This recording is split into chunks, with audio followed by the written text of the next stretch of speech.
சாந்தியும் எம்பெருமானார் முஹம்மதே முஸ்தபா ஸல்லல்லாஹு அலைஹி வஸல்லம் அவர்களின் மீதும் அவர்களுடைய அடிச்சுவடுகளையும் அவர்களுடைய வாழ்க்கை நடைமுறைகளையும் அப்படியே தவறாமல் பின்பற்றி வாழ்ந்த நபியின் நேசர்கள், சஹாபாக்கள், நபிக்கு பிரியமானவர்கள் அவர்கள் மீது என்றென்று நின்று நிலவட்டுமாக. குறிப்பாக இந்த ஜும்மாவுடைய நாளிலே அல்லாஹுடைய நன்மையையும் அல்லாஹுடைய திரு பொருத்தத்தையும் ஆதரவு வைத்து வந்திருக்கக்கூடிய நம் அனைவர்களின் மீதும் அல்லாஹுடைய ரஹ்மத்தும் வற்றா கருணையும் என்றென்று நின்று நிலவட்டுமாக. வல்ல ரப்புல் ஆலமீன் நமக்கு ஈருலகத்திலேயும் மிக சிறந்த வெற்றியையும் உடல் ஆஃபியத்தையும் உடல் சலாமத்தையும் நோயில்லாத நிலையான செல்வத்தையும் அல்லாஹு ரப்புல் ஆலமீன் நம் அனைவருக்கும் ஆக்கி அருள் புரிவானாக. இறுதி மூச்சு இருக்கும் வரை இஸ்லாமிய உணர்வோடும் ஈமானிய தக்குவாவோடும் வாழ்ந்து மரணிக்கக்கூடிய உயர்ந்த பாக்கியத்தை அல்லாஹு தஆலா எம்முடைய குடும்பத்திற்கும் உங்களுடைய குடும்பத்திற்கும் தந்தருள் புரிவானாக. இவ்வுலகத்தில் வாழக்கூடிய எண்ணற்ற மனிதர்களாக இருந்தாலும் சரி, அவர்களை இந்த இஸ்லாமுடைய மார்க்கம் என்று பார்க்கும் பொழுது அவர்களை உயர்ந்த இடத்தில் வைக்க வேண்டும் என்று தான் இஸ்லாம் நாடுகிறது. அவர்கள் எல்லா இடத்திலும் கண்ணியமாக இருக்க வேண்டும், அவர்கள் சங்கையாக இருக்க வேண்டும், அவர்கள் சிறப்புடையவர்களாக இருக்க வேண்டும், 4 பேர் மத்தியிலே அவர்கள் கௌரவமுடையவர்களாக இருக்க வேண்டும் என்ற உயரிய நோக்கத்தில் தான் இந்த இஸ்லாம் மனிதர்களை செம்மைப்படுத்துகிறது. உலகத்தில் எத்தனை கோடிக்கணக்கான மனிதர்கள் வந்தாலும் அல்லாஹு ரப்புல் ஆலமீன் அவனுக்கென சிறந்த ஒரு அடியானை தேர்ந்தெடுத்து அவர்களுக்கு ரசூலாக நியமித்து அவர்கள் அந்த மக்களிடத்தில் செய்யக்கூடிய பிரச்சாரம் எண்ணற்ற பிரச்சாரங்களாக இருந்தாலும் சரி, ஆனால் ஒவ்வொரு நபிமார்களும் தங்களுடைய உம்மத்தில் வாழக்கூடிய எல்லா மனிதர்களும் நல்லவர்களாக, சீரானவர்களாக, சிறப்பானவர்களாக, அவர்கள் கண்ணியமுடையவர்களாக இருக்க வேண்டும் என்று உயர்ந்த நோக்கத்தில் தான் இருப்பார்கள். ஒரு மனிதனுடைய கண்ணியமாக இருந்தாலும் சரி, ஒரு மனிதனுடைய கேவலமாக இருந்தாலும் சரி, அது பிற தரப்பில் இருந்து வருவது கிடையாது. அது அவனிடத்தில் தான் தோன்றுகிறது. அது அவனுடைய வினையின் காரணமாகத்தான் உண்டாகிறது, ஏற்படுகிறது என்று சொன்னால் அது மிகையாகாது. ஒரு மனிதனை உயர்ந்த இடத்தில் வைக்க வேண்டும். நபிகள் நாயகம் ஸல்லல்லாஹு அலைஹி வஸல்லம் அவர்கள் சொல்லுவார்கள், மனிதர்களை உயர்ந்த இடத்தில் வைப்பாங்க. எந்த அளவுன்னு சொன்னாக்கா ரசூலுல்லாஹி ஸல்லல்லாஹு அலைஹி வஸல்லம் சொல்லுவாங்க, ஒருத்தவங்க ரொம்ப நாள் வாழ்றாங்க, நீண்ட ஆயுளோடு வாழ்கிறார்கள், நீண்ட செல்வத்தோடு வாழ்கிறார்கள். நீண்ட ஆயுள் என்பது மிகப்பெரிய ஒரு பரக்கத்தாக இருக்கிறது. அல்பாயுசிலே போயிட்டாக்க அது பரக்கத்துன்னு சொல்லுவோமா? 20 வயசு 22 வயசு மவுத் ஆயிட்டாரு, என்ன சொல்லுவாங்க? என்ன ஒரு அல்பாயுசிலே போயிட்டாரு. ஆனால் ஒருவனுடைய நீண்ட வாழ்க்கை 70 தாண்டுகிறது, 80 தாண்டுகிறது. இதுவல்ல கொடுப்பனை.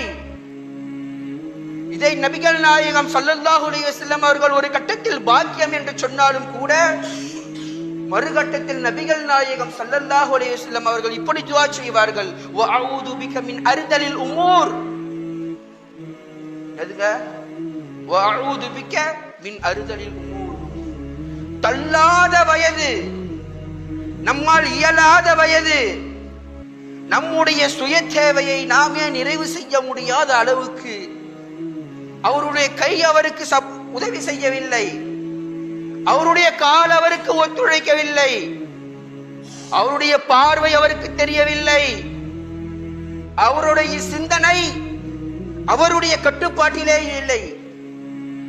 மொத்தத்தில் சொல்லணும்னு சொன்னாக்கா ஒரு தலையாட்டி பொம்மை மாதிரி தான் என்ன செய்யணும், வயதான காலத்துல இருக்கணும். நம்முடைய அசுத்தத்தை நீக்குவதற்காக மற்றவர்கள் வருவார்கள், நம்மை சுத்தம் செய்வதற்காக, நம்மை குளிப்பாட்டுவதற்காக, நம்மை எல்லா விதமான தயாரிப்பையும் செய்து ஒரு குழந்தை போல பார்த்துக்கிறதுக்கு மற்றவங்க தேவைப்படுவாங்க. இதனால்தான் நபிகள் நாயகம் ஸல்லல்லாஹு அலைஹி வஸல்லம் அவங்க சொன்னாங்க, வஅஊது பிக மின் அர்தலில் உமூர். தள்ளாத வயதிலிருந்து உங்களை பாதுகாப்பு தேடிக்கொள்ளுங்கள். நீண்ட ஆயுள் என்பது பரக்கத்து தான். ஆனால் இப்படிப்பட்ட நிலை வருவது மிகப்பெரிய ஒரு கவலைக்கிடமான ஒரு செயலாக இருக்கிறது. அதனால் தான் நாயகம் இதை விட்டு பாதுகாப்பு தேடுகிறார்.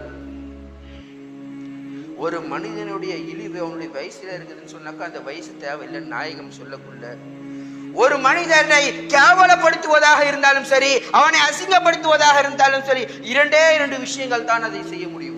மனிதனை கேவலப்படுத்துறது, மனிதனை அசிங்கப்படுத்துறது, மனிதனை இல்லாத ஒரு துயரத்திற்கு ஆட்கொள்ள வைப்பது இரண்டே விஷயம். ஒன்று நஃப்ஸ்,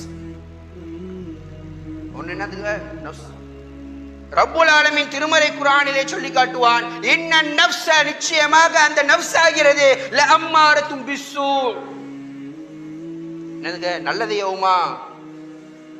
ஒரு மனிதனுடைய உள்ளம் நல்லதை ஏவுமா.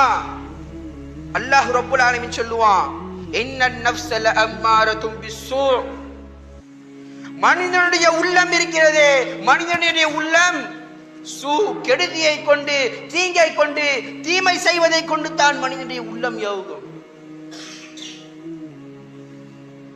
பாங்க சொல்லுவாங்க மோதினார் பள்ளியாசல்ல, பாங்க சொல்ற சத்தம் நல்லா கேட்கும். ஏன்? இக்காமத்து கூட மைக்கில் தான் சொல்றாங்க. இக்காமத் சொல்ற சத்தம் என்ன செய்யும்? கேட்கும். யாருக்கு அதுலயும் எதுவுமே அடைச்சிக்கிட்டு கிடையாது, நல்லா தெளிவா தான் கேட்கும். ஆனால் அந்த நேரத்தில் ஷைத்தான் ஊசலாட்டத்தை போடுவான், நம்முடைய உள்ள ஊசலாட்டத்தை போடும். இப்பதானே பாங்க சொன்னாங்க, இப்பதானே இக்காமத் சொல்றாங்க, இன்னும் 4 ரக்காயத்து இருக்குது, நம்ம போய் சேர்ந்துக்கிடலாம். மனிதனுடைய உள்ளம் அவனை தீமையின் பக்கம் தான் ஏவக்கூடியதாக இருக்கிறது. இதனால் தான் ரப்புல் ஆலமீன் சொல்லுவான், இன்ன நஃப்ஸ லஅம்மாரத்தும் பிஸ்ஸூ, மனிதனுடைய உள்ளம் தீமையை பக்கம், மனிதனை இழிவின் பக்கம் தான் கொண்டு செல்லும் என்பதாக அல்லாஹ் ரப்புல் ஆலமீன் திருமறை குர்ஆனிலே சொல்லி காட்டுவான். ஒன்னு நஃப்ஸ்னாக்கா, மற்றொன்று எதுங்க? ஷைத்தான்.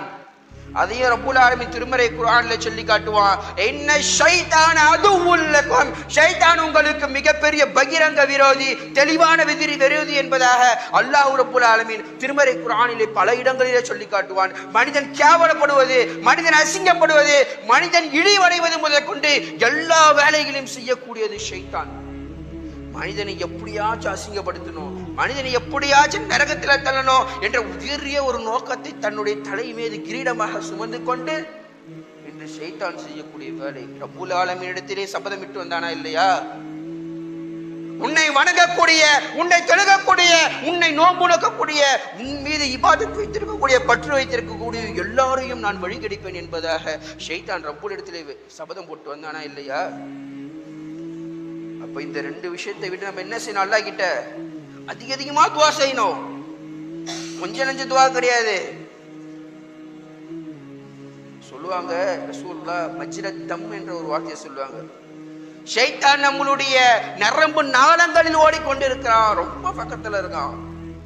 எப்ப வழிகெடுப்பான், எப்படி வழிகெடுப்பான்? மௌதுபில்லா, அல்லாஹு தஆலா நம்ம அனைவரையும் அல்லாஹு தஆலா காப்பாற்றி அருள் புரிவான். இந்த 2 விஷயத்தை விட்டு நம்ம அதிகமா பாதுகாப்பு தேடணும். அதுக்கு நம்ம எதை இலக்கா வைக்கணும்? சுவனத்தை இலக்காக வைக்க வேண்டும். சுவனத்தை இலக்காக வைத்து நம்முடைய வாழ்க்கையை நாம் கடத்தாட்டுவோமே ஆனால் நம்முடைய இலக்கு வெற்றியை நோக்கி அமையும். அல்லாஹ் ரப்புல் ஆலமீன் மனிதனுக்கு எண்ணற்ற கட்டளைகள் இடுறான், எண்ணற்ற கட்டளை இடுறான். நீங்க தொழுவணும்னு சொல்றான், நோன்பு வைக்கணும்னு சொல்றான், ஜகாத் கொடுக்கணும், ஹஜ் செய்யணும், உம்ரா செய்யணும், தான தர்மங்கள் செய்யணும், சதகா செய்யணும், எண்ணற்ற காரியத்தை ரப்புல் ஆலமீன் மனிதனுக்கு நியமித்தாலும் சரி, ஆனா எல்லா காரியத்திலையும் நீ இது செஞ்சா உனக்கு இது தருவேன், நீ இந்த அமல்ல ஈடுபட்ட உனக்கு இந்த கூலியை தருவேன் என்பதாக ரப்புல் ஆலமீன் சொல்லாம எந்த ஒரு அமலையும் செய்யறது. நீ தொழுவுறியா? மிஃப்தாஹுல் ஜன்னத்தி ஸலாத், சொர்க்கத்தின் திறவுகள் தொழுதா உனக்கு சொர்க்கம் தரேன். நீங்க வேலை செய்யுங்க, நான் கூலி தர மாட்டேன்னு சொன்னாக்க நம்ம வேலை செய்வோமா? இப்ப வீடு கட்டுறோம், ஒரு கொட்டாய் போடுறோம், நீங்க என்ன செய்யுங்க, கொட்டா கட்டி கொடுங்க, நான் காசு தர மாட்டேன் சொன்னா யாரும் செய்வாங்களா? பை, யாரும் செய்ய மாட்டாங்க. ஆனா இதே போலதான் அல்லாஹு தஆலா, நீங்க தொழுவுங்க, நீங்க ஜகாத் கொடுங்க, நோன்பு வைங்க, அதுக்கு நான் உங்களுக்கு நன்மையை தரேன், சொர்க்கத்தை தரேன் அல்லாஹு தஆலா வாக்குறுதி கொடுக்குறான். மனிதனுடைய வாக்குறுதி நம்ம எந்த அளவுக்கு நம்ம நம்புறோம். ஆனா அதை விட வாக்குறுதிக்கு உண்மையானவன் யாருங்க? வல்ல ரப்புல் ஆலமீன். அவனுடைய வாக்கை நம்ம நம்பணும்னு சொன்னாக்கா இன்னைக்கு தொழுகையை விட்டு நம்ம அலட்சியமா இருப்போமா? இருக்க மாட்டோம். தொழுகை தீனுடைய தூண். இந்த தூணை நம்ம தகர்க்கிறோம்னு சொன்னாக்கா நம்ம முஸ்லீமா? யாருக்கு தொழுக கடமை? முஸ்லீமுக்கு தொழுக கடமை. அப்போ ஒருத்தன் தொழுகவே இல்லைன்னு சொன்னாக்கா அவன் யாரு? தொழுகை மறுக்கிறான் யாரு? அல்லாஹ் தஆலா பாதுகாக்கு. நபிகள் நாயகம் ஸல்லல்லாஹு அலைஹி வஸல்லம் சொன்னாங்க, ஒவ்வொரு கூலிக்கும் ஒவ்வொரு அமலுக்கும் ஒவ்வொரு கூலி இருக்கிறது. ஹஜ்ஜுல் மப்ரூர், ஒப்புக்கொள்ளப்பட்ட ஹஜ்ஜினுடைய கூலி என்ன என்பதாக தெரியுமா? ஹஜ்ஜுல் மப்ரூர், ஒப்புக்கொள்ளப்பட்ட ஹஜ்ஜினுடைய கூலி. இந்த உலகத்துல கோடி கோடியா காசு கொடுத்தாலும் அதுக்கு இணையாகுமா? ஒரு பங்களா கொடுக்கிறோம், இணையாகுமா? ஒரு மாளிகைகளை கட்டி கொடுக்கிறோம், ஒரு தங்கத்திலான கஜானாவே கொடுத்தாலும் அதுக்கு இணையாக ஆகாது. அதுக்கு கூலி என்ன தெரியுமா சொல்றாங்க நபிகள் நாயகம் ஸல்லல்லாஹு அலைஹி வஸல்லம்? லைஸ லஹு, அதற்கு கூலி என்பதே கிடையாது. அஜ்ருஹு இல்லல் ஜன்னா. எதுங்க கூலி? எது கூலி? லைஸ லஹு அஜ்ருஹு இல்லல் ஜன்னா ஜஸாஉஹு இல்லல் ஜன்னா. அதனுடைய கூலி சொர்க்கம் என்பதாக நபிகள் நாயகம் ஸல்லல்லாஹு அலைஹி வஸல்லம் அவர்கள் சொன்னார்கள். கோடி கோடியா கொடுத்தாலும் சொர்க்கம் கிடைக்குமா? நம்ம என்ன செய்யணும்? இந்த காலத்துல வாழ்ந்து கொண்டு இருக்கோம். நம்ம அல்லாஹ்வுக்கு அதிகமா என்ன செய்யணும்? பயப்படணும், அஞ்சணும். ஆனா சொர்க்கத்துக்காக வேண்டி இவ்வளவு அமல்களை சொல்லக்கூடிய ரப்புல் ஆலமீனாக இருந்தாலும் சரி, அல்லாஹ்வாக இருந்தாலும் சரி, ஆனால் சில விஷயம் இருக்குது. ஆனா இவங்க எந்த காரணத்தை கூட சொர்க்கத்துக்கே போக மாட்டாங்க. 3 பேர் இருக்கிறாங்க. 3 பேர் நாங்க சொர்க்கத்துக்கு போக வாய்ப்பே இல்லை, நோ சான்ஸ். சொர்க்கத்துக்கே போக மாட்டாங்க. சலாசத்துன், 3 நபர்கள் போக மாட்டாங்க. லா யதுகுலூனல் ஜன்னத அபதன், சொர்க்கத்துக்கு போகவே மாட்டாங்க. ஃபர்ஸ்ட் யாருங்க? ஆகுல் வாலிதைன், பெற்றோர்களுடைய மனம் குமரக்கூடிய அளவுக்கு பெற்றோர்களை கஷ்டப்படுத்தி பெற்றோர்களுடைய மன உளைச்சலுக்கு ஆர்வாக்கி அப்படிப்பட்டவர்கள் சொர்க்கத்துக்கு போவே முடியாது. அவங்க என்னத்தான் தொழுதாலும் சரி, என்னத்தான் ஹஜ்ஜி உம்ரா செய்திருந்தாலும் சரி, என்னத்தான் கோடி கோடியா சதகா செஞ்சாலும் சரி, வாய்ப்பே இல்லை. தன்னை ஈண்டெடுத்த பெற்றோர்கள் அவங்களுடைய மனசை கஷ்டப்படுத்திட்டு அவங்கள துன்புறுத்திட்டு சொர்க்கம் போயிட முடியுமா? அல்லாஹ் போக விட்டுருவானா? அல்லாஹ் ரப்புல் ஆலமீன் பெற்றோர்களுடைய அந்தஸ்தை எந்த அளவுக்கு உயர்த்தி வச்சிருக்கான் தெரியுமா? சொல்லுவாங்க நாயகம் ஸல்லல்லாஹு அலைஹி வஸல்லம், இல்லர் ரப்பி ஃபீ ரிதல் வாலித். உங்க அத்தாவுடைய திருப்தியில தான் உன்னுடைய திருப்தி இருக்கிறது. அத்தாவுடைய திருப்தியில தான் அல்லாஹ்வுடைய திருப்தி இருக்கிறது. அத்தா திருப்தியா இருந்தாக்கா அல்லாஹ் திருப்தியா இருந்த மாதிரி, நீ அத்தாவை கஷ்டப்படுத்தினாக்கா யாரை கஷ்டப்படுத்துற மாதிரி? வழங்கணும். வாழ்க்கையில நம்மளுடைய வாழ்க்கை எவ்வளவு கழிஞ்சு போயிருச்சு. இன்னும் இருக்கிறது என்னது? 1 நாளோ இல்ல 10 நாளோ நமக்கு தெரியாது. ஆனால் நம்முடைய நாள் வருவதற்கு முன்னால் நாம் அல்லாஹ்வை அஞ்சிக் கொள்ள வேண்டும், அல்லாஹ்வை பயப்பட வேண்டும், அல்லாஹ்வுக்கு அடிபணிய வேண்டும். அல்லாஹ் ரப்புல் ஆலமீன் திருமறை குர்ஆனிலே சொல்லி காட்டுவான், وَقَضَى رَبُّكَ أَلَّا تَعْبُدُوا إِلَّا إِيَّاهُ وَبِالْوَالِدَيْنِ إِحْسَانًا. அல்லாஹ்வுக்கு நம்ம எதையுமே இணை கற்பிக்க கூடாது. அல்லாஹ் நினைச்சிட்டா என்னத்தான் நீங்க வணங்கணும், வேற யாரையும் வணங்க கூடாது. என்னைத்தான் நீங்கள் வணங்க வேண்டும், வேற யாரையும் நீங்கள் வணங்க கூடாது என்பதாக அல்லாஹ் ரப்புல் ஆலமீன் சொல்லிட்டான். ஆனால் அதுக்கப்புறம் அல்லாஹ் தஆலா ஒருத்தவங்களை இணைக்கிறான், ஒருத்தவங்களை சேர்க்கிறான் அப்படின்னு சொன்னாக்கா யாரை தெரியுமா சேர்க்கிறான்? வபில் வாலிதைனி இஹ்சானா, பெற்றோர்களுக்கு உபகாரம் செய்யுங்க, பெற்றோர்களுக்கு உபகாரம் செய்யுங்க, கண்ணிய செலுத்துங்க. குர்ஆன்ல சொல்ற ரப்புல் ஆலமீன், குல் ஹுவல்லாஹு அஹத், அல்லாஹ் ஒருவன், அல்லாஹு ஸமத், அவன் தேவையற்றவன். லம் யலிது வலம் யூலத், அவன் யாரையும் பெறவும் இல்லை, யாராலும் பெறப்படவும் இல்லை. வலம் யகுல் லஹு குஃபுவன் அஹத், அவனுக்கு நிகர் யாருமே கிடையாது அப்படின்னு சொல்ற ரப்புல் ஆலமீன் அவனுடைய ஸ்டேட்டஸ்க்கு அடுத்த ஸ்டேட்டஸை யாரை வைக்கிறான்? வபில் வாலிதைனி இஹ்சானா, பெற்றோர்களுக்கு நீங்கள் உபகாரம் செய்யுங்கள், பெற்றோர்களை கண்ணியப்படுத்துங்கள். இம்மா யபுலகன்ன இந்தகல் கிபர அஹதுஹுமா அவ் கிலாஹுமா, உங்க பெற்றோர்கள்ல இருவர்ல ஒருவர் வயது மூப்படைந்து அல்லது 2 பேரும் வயது மூப்படைஞ்சாங்க சொன்னாக்கா ஃபலா தகுல்லஹுமா உஃப், அவர்களை நீங்கள் உஃப் என்ற வார்த்தையை கூட பிரயோகிக்காதீர்கள் என்பதாக அல்லாஹ் ரப்பல் ஆலமீன் திருமறை குர்ஆனிலே சொல்றான். ஆனா இன்னைக்கு எத்தனையோ பேர் தன்னுடைய பெற்றோர்களை திட்டக்கூடியவர்களாக, தன்னுடைய பெற்றோர்களை அடிக்கக்கூடியவர்களாக இன்றைய எத்தனையோ இஸ்லாமிய வாலிபர்களுடைய வாழ்க்கை மாறிக்கொண்டிருக்கு. அல்லாஹ்வுக்கு நம்ம அதிகம் பயப்படணும். அல்லாஹ் சொல்லிட்டான், வலா தகுல்லஹுமா வலா தகுல்லஹுமா உஃப், நீங்கள் உஃப் என்ற வார்த்தை நாம வேலை அதை கூட சொல்லக்கூடாது அப்படின்னு அல்லாஹ் தஆலா சொல்லக்கூடிய சமயத்துல இன்னைக்கு பெற்றோர்களை சரமாரியாக அடிக்கிற வாலிபர்கள் நம் இஸ்லாத்திலே இருக்கத்தான் செய்கிறார்கள். அல்லாஹ் ரப்பல் ஆலமீன் பாதுகாக்கணும். வலா தன்ஹருஹுமா வ குல்லஹுமா கௌலன் கரீமா, அவர்கள் நீங்கள் சங்கையாக நடத்துங்கள், அவர்களை நீங்கள் கண்ணியமாக உயர்ந்த இடத்திலே அவர்களை வையுங்கள் என்பதாக அல்லாஹ் தஆலா சொல்றான். வஃபில் லஹுமா ஜனாஹத்துல் மினர் ரஹ்மா வகுர் ரப்பிர்ஹம்ஹுமா கமா ரப்பயானி ஸகீரா. இதுக்கு அல்லாஹ் சொல்லி தரான், உங்க பெற்றோர்கள் இறந்துட்டாங்கன்னு சொன்னாக்கா ரப்பனா ரப்பிர்ஹம்ஹுமா கமா ரப்பயானி ஸகீரா, சிறுபிராயத்திலே எங்கள் மீது எவ்வளவு அன்பு வைத்திருந்தார்களோ, எவ்வளவு பரிவு இருந்தார்களோ, எவ்வளவு பாசமாக இருந்தார்களோ, யா அல்லாஹ் அதே போல நடந்து கொள்வாயாக. அல்லாஹ் ரப்பல் ஆலமீன் மனிதனை பார்த்து உபதேசம் செய்கிறான். வஸைனல் இன்சான்,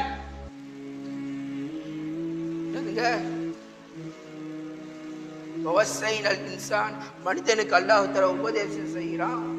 வபில் வாலிதைனி இஹ்சானா, பெத்தவங்க கூட நல்லபடியா நடந்துக்கப்பா. யார் சொல்றா? அஜ்ரத் சொல்ல, அத்தாம்மா சொல்ல, ரப்பு நம்ம கிட்ட பேசுறான். குர்ஆன்ல எடுத்து பார்த்தா தெரியும். வஸைனல் இன்சான், மனிதனுக்கு அல்லாஹ் வஸைனா உபதேசம் செஞ்சாங்க. வபில் வாலிதைனி இஹ்சானா, பெற்றோர்கிட்ட நல்ல முறையில் நடந்துக்கப்பா. யாப்பா இப்படி பண்ற? பல இடத்திலே பெற்றோர்களுடைய அந்தஸ்து அல்லாஹ் தஆலா உயர்த்தி தான் வைத்திருக்கிறான். தன்னுடைய லெவலுக்கு அடுத்த லெவல் யாருங்க? பெற்றவர்கள். அவங்களுடைய காரணத்தை கொண்டு என்ன செய்யக்கூடாது? கைவிடவே கூடாது. அல்லாஹ் தஆலா சொல்றான், அனிஷ்குர்லி, எனக்கு நீ நன்றி செலுத்துவாயாக. வபில் வாலிதைன், உங்க பெற்றோருக்கும் நன்றி செலுத்துங்க. எந்தெந்த இடத்துல அல்லாஹ் தஆலா சொல்றானோ எல்லா இடத்திலையும் தன்னுடைய பெற்றோர்களை முன்னிறுத்திய ரப்பல் ஆலமீன் சொல்லுவான். அனிஷ்குர், எனக்கு நன்றி செலுத்து. என்ன நன்றி செலுத்துறது? எனக்கு என்ன அல்லாஹ் என்ன கொடுத்துட்டான்? செல்வத்தை வாரி வழங்கிட்டானா நான் நன்றி செலுத்துவதற்கு? கோடி கோடியா பணம் இருக்கிறதா, இல்ல வீடு வாசல் இருக்கிறதா, காரு பங்களா இருக்குதா, என்ன இருக்குது? நான் ஏன் நன்றி செலுத்தணும் அப்படின்னு கேட்கிற எத்தனையோ உம்மத்து இருக்காங்க. அடே மடையா, அல்லாஹ் தஆலா உனக்கு கண்ணை கொடுத்துருக்கான். ஒரு கண்ணோட ரேட் என்ன தெரியுமா? ஒரு கண்ணு இல்லைன்னா அவன் என்ன பாடுபடுவான் தெரியுமா? 2 கிட்னி இறங்குது, ஒரு கிட்னி அல்லாஹ் தஆலா தூக்கிட்டான். சப்போஸ் 2 கிட்னியை தூக்கிட்டான், டயாலிஸ் பண்ற எவ்வளோ வேதனை. இதயம் துடித்து கொண்டிருக்கிறது.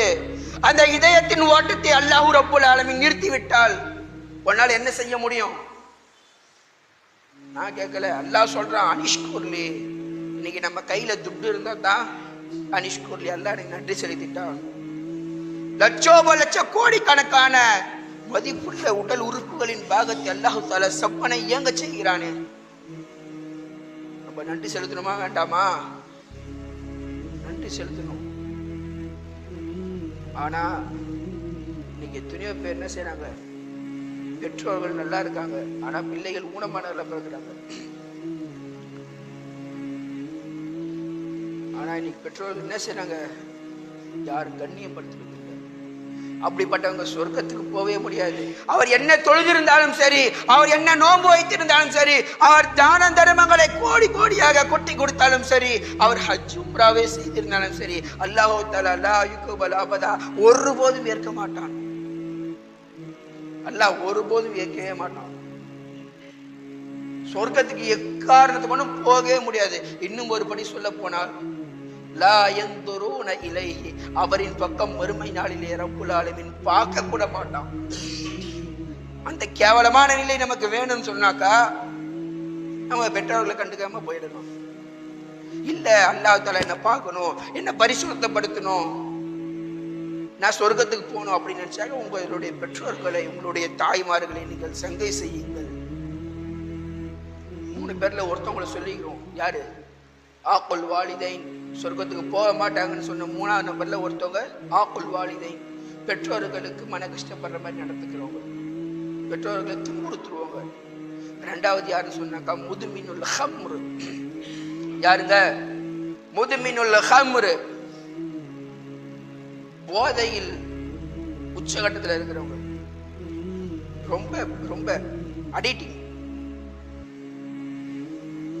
போதைக்கு மது பழக்கத்திற்கு அடிமையாகி கிடக்கக்கூடியவர்கள் லா யதுகுலூனல் ஜன்னா, அவர்கள் சொர்க்கத்திற்கு நுழைய மாட்டார்கள் என்பதாக நபிகள் நாயகம் ஸல்லல்லாஹு அலைஹி வஸல்லம் அவர்கள் சொல்லுகிறார்கள். புகாரில பதிவு செய்யக்கூடிய ஹதீஸ், உறுதியான ஹதீஸ். அல்லாஹ்வுக்கு நம்ம அதிகமா சொல்லுவோம். ஒரு ஹதீஸ்ல எப்படி வரும், சாராயம் குடிக்கிறாங்க பார்த்தீங்களா, அவங்க வந்து சொர்க்கத்தினுடைய வாடையை கூட நுகர முடியாது, சொர்க்கத்தினுடைய வாடையை கூட நுகர முடியாது. அல்லாஹ் ரப்பல் ஆலமீன் நம்ம அனைவரையும் பாதுகாப்பான. நபிகள் நாயகம் ஸல்லல்லாஹு அலைஹி வஸல்லம் அவர்கள் மீது ரொம்ப பிரியத்தோடு இருந்தவர்கள், ரொம்ப பாசமோடு இருந்தவர்கள், ரொம்ப கனிவோடு இருந்தவர்கள். எந்த அளவுக்குன்னு சொன்னாக்கா நபிகள் நாயகம் ஸல்லல்லாஹு அலைஹி வஸல்லம் அவங்களுக்கு யாருனாச்சும் ஏதாச்சும் ஒன்று பேசிட்டாங்க அப்படின்னு சொன்னாக்கா சண்டைக்கு போய் நிற்பாங்க. ஹஜ்ரத் ஹம்ஸா ரலியல்லாஹு அவர்கள் அப்படிப்பட்டவங்க ஒரு நாள் மது போதையில வீட்டில் இருக்காங்க. ஹஜ்ரத் அலி ரலியல்லாஹு தஆலா அவங்க என்ன செய்றாங்க, 2 ஒட்டகத்தை எடுத்துக்கிட்டு வராங்க. வந்து ஹம்ஸா ரலியல்லாஹு அவங்க வீட்டாண்ட கட்டிட்டு பில் எடுத்துட்டு வர போலாம் அப்படின்னு சொல்லிட்டு கிளம்புறாங்க. அவங்க போயிட்டு வரதுக்குள்ள அந்த ஒட்டகத்தினுடைய பின்பகுதியை கிழித்து அதனுடைய ஈரலை எடுத்து ஹம்ஸா ரலியல்லாஹு அவர்கள் சென்று விட்டார்கள். அலி ரலியல்லாஹு அவங்க வந்தோன்னு கேட்கிறாங்க, யார் இதை போன்று செய்தது, யார் இவ்வாறு செய்தது என்று கேட்டதற்கு ஹம்ஸா ரலியல்லாஹு அவங்க செஞ்சாங்க அப்படின்னு சொன்னாங்க. அவங்க பார்க்கலான்னு போக்குள்ள உள்ள என்ன செஞ்சாங்க, மது போதையில இருந்தாங்க. இறைச்சி இருக்குமான்னு கேட்குள்ள அவங்க வெளியே வந்தக்குள்ள இவங்க என்ன செஞ்சாங்க, அலி ரலியல்லாஹு நேரா ரசூலுல்லாஹ் கிட்ட வந்து சொல்லிட்டாங்க, அல்லாஹ்வுடைய தூதரே இதே போல ஹம்ஸா என்னுடைய ஒட்டகத்தினுடைய ஈரல் அடிச்சுட்டு போயிட்டாரு, உயிரோடு இருக்கக்குள்ள அடிச்சுக்கிட்டு போயிட்டாரு. அதுக்கு நபிகள் நாயகம் ஸல்லல்லாஹு அலைஹி வஸல்லம் வந்து ஹம்ஸாவை செஞ்சாங்க, ஹம்ஸாவா செய்தார் இப்படி கேட்டு நபி ஸல்லல்லாஹு அலைஹி வஸல்லம் வியப்படைந்து என்ன செய்றாங்க, போறாங்க. போயிட்டு வாசல்ல நின்று யா ஹம்ஸா, ஹம்ஸாவே அப்படின்னு ரசூலுல்லாஹி ஸல்லல்லாஹு அலைஹி வஸல்லம் அவங்க கூப்பிடுறாங்க. வெளியே வந்த ஹம்ஸா ரலியல்லாஹு அவங்க ரசூலுல்லாஹ் மேலையும் கீழையும் பார்க்கறாங்க. நீங்களெல்லாம் அடிமை தானே அப்படின்னு யார் கேட்கிறா, ஹம்ஸா ரலியல்லாஹு ரசூலுல்லாஹை பார்த்து கேட்கறாங்க. ரசூலுல்லாஹ்க்கு ஒரு சின்ன ஒரு கஷ்டம் வந்தா, ஒரு இழிவு வந்தா, அவ்வளோ உக்கிரமாக இருக்கக்கூடிய ஹம்ஸா ரலியல்லாஹு தஆலா அவங்க ஒரு முறை ரசூலுல்லாஹ்வை அபூஜஹல் என்ன செஞ்சிட்டான், திட்டான், ஏசிட்டான். அதை கேள்விப்பட்டு ஹம்ஸா ரலியல்லாஹு தஆலா அவங்க மக்கா மெம்பர்ல, மக்கா அந்த படிக்கட்டில் ஏறி அபூஜஹலுடைய தலை மேல கத்தியை தூக்கி வச்சாங்க. ஹம்ஸாவுடைய கத்தியை எடுத்து அபூஜஹலுடைய தலையின் மேல கத்தியை வச்சாங்க. அந்த அளவுக்கு ரசூலுல்லாஹ்வுடைய கண்ணியத்தையும் ரசூலுல்லாஹ்வுடைய மதிப்பையும் பேணக்கூடிய ஹம்ஸா ரலியல்லாஹு தஆலா அவங்க நீங்களாம் அடிமைத்தனன்ற வார்த்தையை விட்டாங்க. அப்ப ரசூலுல்லாஹி ஸல்லல்லாஹு அலைஹி வஸல்லம் புரிஞ்சுக்கிட்டாங்க, சரி ஹம்ஸா ரொம்ப போதையில இருக்கா பல அப்படின்னு சொல்லிட்டு ரஜா நபி ஸல்லல்லாஹு அலைஹி வஸல்லம் கஹ்கஹ ரசூலுல்லாஹி ஸல்லல்லாஹு அலைஹி வஸல்லம் அவங்க அப்படியே ரிவர்ஸ்லயே போறாங்க.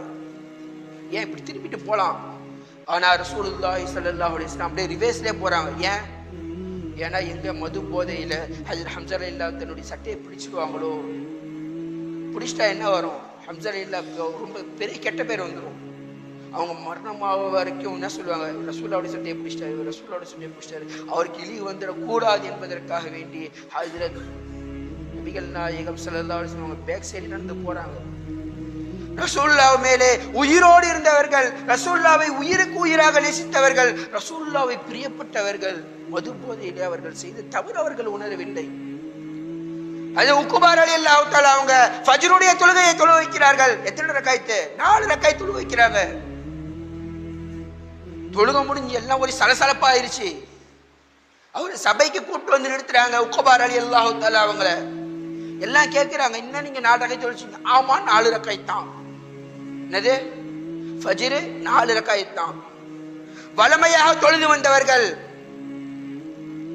பலமுறை பயிற்சி பெற்றவர்கள், வாளடி வாளியாக தொழுது வந்த அந்த 2 ரக்காயத் தொழுகைய 4 ரக்காயத் என்று சொல்றாங்கன்னு சொன்னாக்கா அவங்களுடைய புத்தியை எந்த அளவுக்கு அது மழுங்க செய்திருக்கிறது. மது பழக்கம். உஹதுடைய போர்ல ஷஹீதான சஹாபாக்களுடைய வயிற்றுல பார்த்தாக்கா மதுதான் இருந்துச்சு. ஏன்னு சொன்னாக்கா அல்லாஹ் ரப்பல் ஆலமீன் அப்ப அதை ஹராமாக்கல, பிறகுதான் ஹராமாக்கணும். எப்ப ரப்பல் ஆலமீன் இன்னமல் ஹம்ர வல் மைசிர் வல் அன்சாப் வல் அஸ்லாம் ரிஜ்ஸும் மின் அமலி ஷைத்தான் ஃபஜ்தனிபுஹு, இந்த ஹம்ர் இருக்குது இது ஷைத்தானுடைய செயல், ஃபஜ்தனிபுஹு எனவே நீங்க தவிர்த்திடுங்க. எப்ப வசனம் இறை வசனம் இறங்குச்சோ, புகாரி ரஹ்மத்துல்லாஹ், முஸ்லிம் ரஹ்மத்துல்லாஹ் அவங்க எழுதுவாங்க, அந்த மதீனத்து நகரமே மதுவால் மிதக்கியது என்பதாக இருக்கு. மதீனத்து நகரம், அந்த மதீனாவே மதுவினால் நிரம்பி ஓடியதை கண்கொண்டா பார்த்தார்கள். இது வரலாற்று சம்பவம். எப்படிப்பட்டவர்களை எப்படி கேவலமானவர்களாக மாற்றியது இந்த மது. அபூ மெஹஜன் சொல்லிட்டு ஒரு சஹாபி இருப்பாங்க. யாருங்க? அபூ மெஹஜன். அவர் குடிப்பழக்கம் உடைய ஒரு சஹாபியாக இருந்தார். அவர் குடிப்பதன் காரணமாக நபிகள் நாயகம் ஸல்லல்லாஹு அலைஹி வஸல்லம் அவர்களுக்கு 40 கசையடி அடித்தார்கள். ஹஜ்ரத் அபூபக்கர் சித்திக் ரலியல்லாஹு அவர்கள் 40 கசையடி அடித்தார்கள்.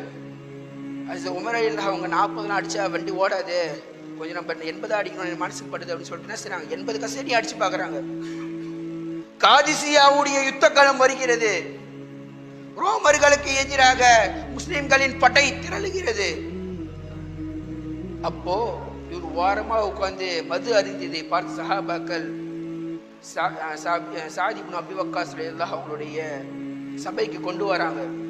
கொண்டு வந்து அவருடைய வீட்டு காவல வைக்கணும்னு சொல்லிட்டு அவங்கள வீட்டில என்ன செய்யறாங்க, சங்கிலியை போட்டு கட்டிடுறாங்க. அவருக்கு மன உளைச்சல் ஆயிடுச்சு. என்ன, நான் மாற வேண்டும் என்றால் நான் இப்போதான் மாற வேண்டும், நான் இந்த பழக்கத்தை விட வேண்டும் என்றால் நான் இப்போதான் விட வேண்டும். வீட்டிலே இருப்பவர்கள் பெண்களும் குழந்தைகளும், நான் வீட்டிலே இருக்க தகுதி கிடையாது, நான் யுத்த காலத்தை நோக்கி செல்ல வேண்டும். அபூ மெஹஜன் துடிக்கிறாரு. போர் தளபதி சாத் இப்னு அபி வக்காஸ் அவங்களை கட்டி போட்டுட்டு போயிட்டாங்க. யுத்த காலத்துல பயங்கரமா யுத்தம் நடக்கிறது. அது சாத் இப்னு அபி வக்காஸ் அவங்க வந்து பல்கால பறந்து போறாங்க. பல்கான்னு சொன்னாக்கா அது சாத் இப்னு அபி வக்காஸ் ரலியல்லாஹு அவங்களுடைய குதிரையின் பெயர் பல்கா. அதுல என்ன செய்யறாங்க, வேகமா போறாங்க. பல்கா ஒரு சவுண்ட் விட்டா போதும் அந்த யுத்த களம் முழுக்க தெரிஞ்சிடும் சாத் இப்னு அபி வக்காஸ் களத்துல இறங்கிட்டாரு அப்படின்னு சொல்லிட்டு. அந்த குதிரைக்கு அவ்வளவு பெரிய ஆற்றல் இருந்தது. யுத்த காலத்துல சாத் இப்னு அபி வக்காஸ்க்கு லைட்டா அடிபட்டுருது. அவங்க வீட்டுல என்ன செய்யறாங்க, ஓய்வெடுக்க வந்துட்டாங்க. அபூ மெஹஜன் சகஃபிக்கு ஒரு சம்பவம், ஒரு விஷயம் கேள்விப்பட்டுச்சு. யுத்தத்துல அவர்களுடைய எதிரிகளுடைய கை ஓங்குது அப்படின்னு அவர்களுக்கு தெரிஞ்ச மாத்திரத்துல சாத் இப்னு அபி வக்காஸ் அவங்களுடைய மனைவி கிட்ட சொல்றாங்க, என்னுடைய சங்கிலியை நீங்க கொஞ்சம் அவுழ்த்து விடுங்க, நான் யுத்த காலத்திற்கு நான் போயிட்டு வரேன், நீங்க உங்களுடைய கணவருடைய குதிரை எனக்கு தாங்க, பல்காவை என்கிட்ட கொடுங்க, நான் யுத்த காலத்துக்கு சென்று எதிரிகளுடைய நிலையை நான் திசை திருப்பி விடுகிறேன், எனக்கு நீங்க அனுமதி கொடுங்கன்னு சொல்லக்குள்ள அவங்க மனைவி சொல்றாங்க, கணவனுடைய பேச்சை மீறி என்னால செய்ய முடியாது, தளபதியே உங்களை இங்க கட்டி போட்டுட்டு போயிட்டாங்க. அதுக்கு அபூ மெஹஜன் சொல்றாரு, அல்லாஹ்வின் மீது ஆணையாக என்னை நீங்கள் அவிழ்த்து விடுங்கள், நான் யுத்த காலத்துக்கு சென்று அவர் சரியா ஆகிறதுக்காண்டி நான் வந்து இந்த இடத்துல நான் அமர்ந்துடுறேன், மறுபடியும் இங்கே வந்து உட்காந்துறேன்னு சொல்றாங்க. அந்த பேச்சை நம்பி அவிழ்த்து விடுறாங்க. அபூ மெஹஜனை அவிழ்த்து விடுகிறார்கள். அவர் பல்காவை எடுத்துக்கிட்டு சம வேகமா என்ன செய்யறாங்க, யுத்த காலத்தை நோக்கி சீறி பாய்கிறார்கள். எதிரிகள் எல்லாம் தலை ஒண்ணு ஒன்னாக என்ன செய்யுது, சரிக்கப்படுகிறது. எதிரிகள் எல்லாம் புறமிதுகிட்டு ஓடுகிறார்கள். ஒரு சத்தம் வருகிறது, பல்கா மீண்டும் யுத்த காலத்திற்கு வந்து விட்டது. யுத்தம் மணல் பறக்கிறது. பல்காவின் சப்தத்தை யுத்தம் எல்லாம் எதிரிகள் எல்லாம் தலை தெறிக்க ஓடுறாங்க. கடைசியில வெற்றி வாகையை சூடிக்கொண்டு அபூ மெஹஜன் என்ன செய்றாங்க, மறுபடியும் வீட்டுக்கு வந்து நான் இப்போது மறுபடியும் அடிமையாகி விட்டேன் என்பதாக கூறி என்ன செய்றாங்க, சங்கிலியை விட்டு அமர்ந்து கொள்கிறாங்க. சாத் இப்னு அபீ வக்காஸ் ரலியல்லாஹு அன்ஹு வராங்க, என்ன நான் பல்காவை இங்கே தானே கட்டி வச்சிருந்தேன், எல்லாம் யுத்தத்துல பல்கா யுத்தம் செய்ததாக எல்லாம் சொல்கிறார்களே, என்ன விஷயம் நடந்துச்சு? மனைவி கிட்ட கேட்கிறாங்க. அதுக்கு மனைவி சொல்றாங்க, இல்ல இதே மாதிரி சம்பவம் நடந்துச்சு, அதனால நான் இவர் அவுத்து விட்டேன், இவர் தான் போயிட்டு வந்தாரு. சாத் இப்னு அபீ வக்காஸ் தன்னுடைய கண்களில் கண்ணீர் தழும்ப தழும்ப அபூ மெஹஜன் சொல்றாங்க, உன்னுடைய உள்ளத்தில் இஸ்லாத்தின் மீது இவ்வளவு ஈர்ப்பு இருக்கக்கூடிய சமயத்திலே உன்னை நான் அடித்து விட்டேனே, நான் இனிமேட்டு உன்னை அடிக்க மாட்டேன், நீ என்ன குடிச்சாலும் சரி நான் உன்னை அடிக்க மாட்டேன், மன்னிச்சு. அதுக்கு அவங்க சொல்றாங்க, அபூ மெஹஜன், அல்லாஹ்வின் மீது ஆணையாக, அல்லாஹ்வின் மீது ஆணையாக, அல்லாஹ்வின் மீது ஆணையாக, இனி நான் ஒருபொழுதும் என்னுடைய மரண தருவாயில் வரை நான் இனிமேட்டு மதுவை அருந்த மாட்டேன் என்பதாக சத்திய பிரமாணம் செய்கிறார். அதே போல அவங்க மரணம் வரைக்கும் அவங்க குடிக்கிறது சரித்திரமே. அதனால நம்ம என்ன செய்யணுங்க, இன்னைக்கு நம்முடைய பிள்ளைங்க குடிச்சாங்கன்னு சொன்னாக்கா எல்லா உணர்வும் போயிருது, எல்லா உணர்வும் போய் நம்ம என்ன பேசுறோம், யாருக்கிட்ட பேசுறோம், ஒரு இதுவும் அவங்களுக்கு விளங்க மாட்டேங்குது. ஆனா சஹாபாக்களோட நிலை, அவங்க குடிச்சிருக்காங்க தவறு தான், அவர்கள் என்ன குடித்தாலும் அவர்களுடைய உணர்வு இஸ்லாத்தின் மீது இருந்தது, ஈமானின்